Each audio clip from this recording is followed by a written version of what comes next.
Pernyataan Partai Golkar dan Partai Amanat Nasional yang tegas tidak akan mendukung Anies Baswedan di Pilpres 2024 mungkin adalah sebuah keputusan yang biasa saja, sangat masuk akal.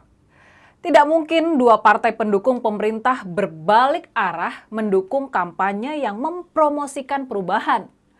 Padahal mereka masih ada di kabinet Presiden Jokowi. Ini sebetulnya pernyataan yang logis saja ya. Tapi bagi Partai Nasdem, bagi partainya Pak Surya Paloh, sudah pasti pernyataan terbuka itu bikin runyam posisi di koalisi mereka sendiri. Soalnya isu kemungkinan Golkar atau PAN gabung ke koalisi perubahan, walau baru seputar isu, dalam politik itu sudah bisa jadi senjata penekan kepada Partai Demokrat. Ini bisa dijadikan penekan supaya Partai Demokrat mau lebih fleksibel, nggak ngotot-ngototan mewajibkan Agus Yudhoyono, Mas AHY, jadi cawapres dari Anies Baswedan.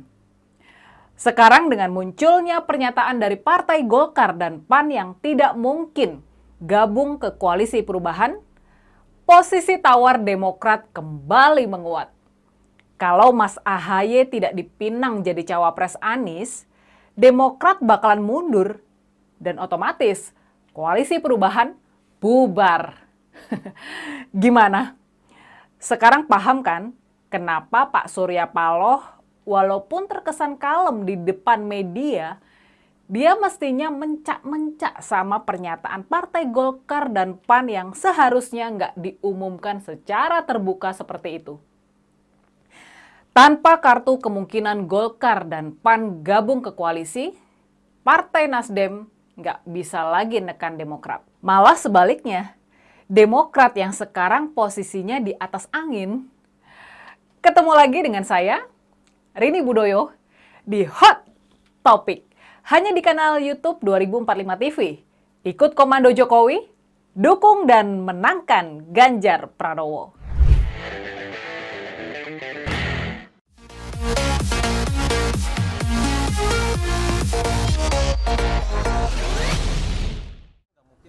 Pak Anies cuma ke Prabowo sama Pak Ganjar itu seperti apa? Benar seperti itu?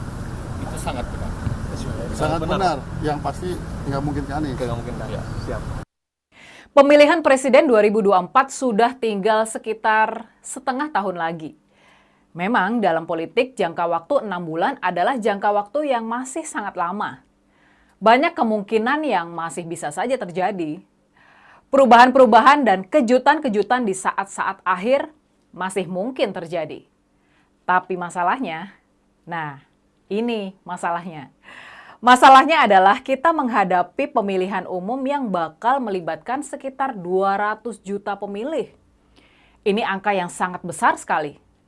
Walaupun kita berada di era internet dan media sosial, nggak segampang itu memperkenalkan sesuatu yang baru kepada 200 juta orang. Membuat mereka suka dan akhirnya mantap buat memilih.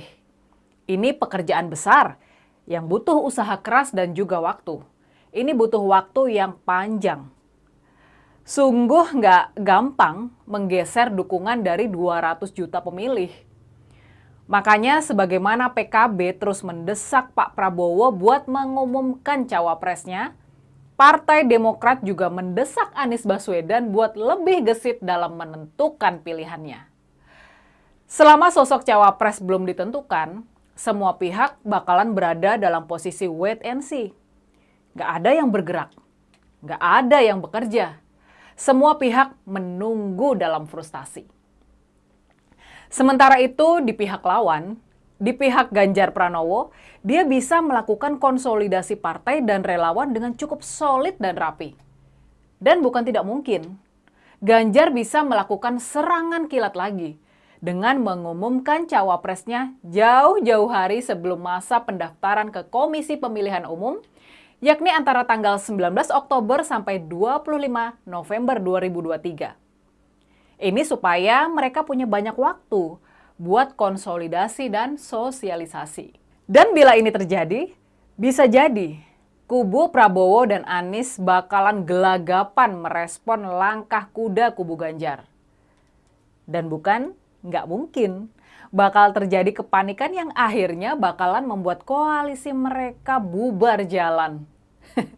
Jadi memang krusial banget buat koalisi Anies dan juga koalisi Prabowo buat mengumumkan nama cawapres secepatnya. Tapi memang, ini juga catatan penting yang harus dipahami. Tapi memang sekarang ini koalisi-koalisi dan partai-partai masih menunggu keputusan Mahkamah Agung soal batas umur cawapres yang mau diturunkan dari 40 tahun menjadi 35 tahun. Kalau usulan penurunan batas usia itu ditetapkan Mahkamah Agung dan kemudian Gibran Rakabuming Raka bisa jadi cawapres, baik itu cawapres dari Prabowo Subianto ataupun cawapres dari Ganjar Pranowo, peta permainan memang benar-benar berubah. Tapi, pertanyaan berikut ini harus dicatat juga.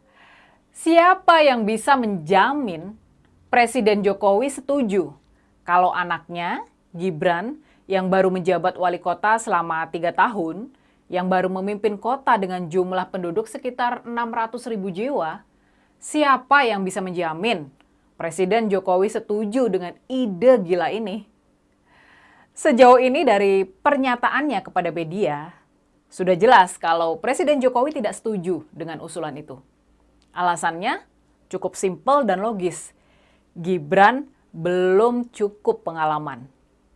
Jadi persoalan menunggu keputusan Mahkamah Konstitusi bisa jadi cuma menunda-nunda waktu.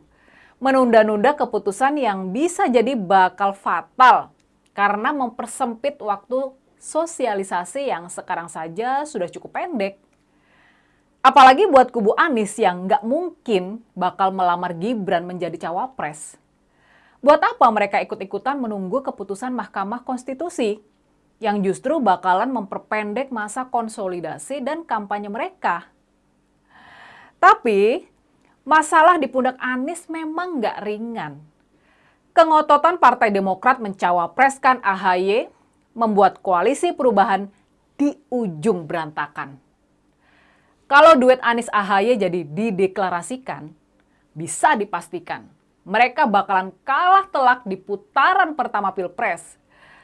Kalau ini sudah bisa diprediksi, maka bakal susah buat duet Anies AHY untuk bisa mendulang dana kampanye.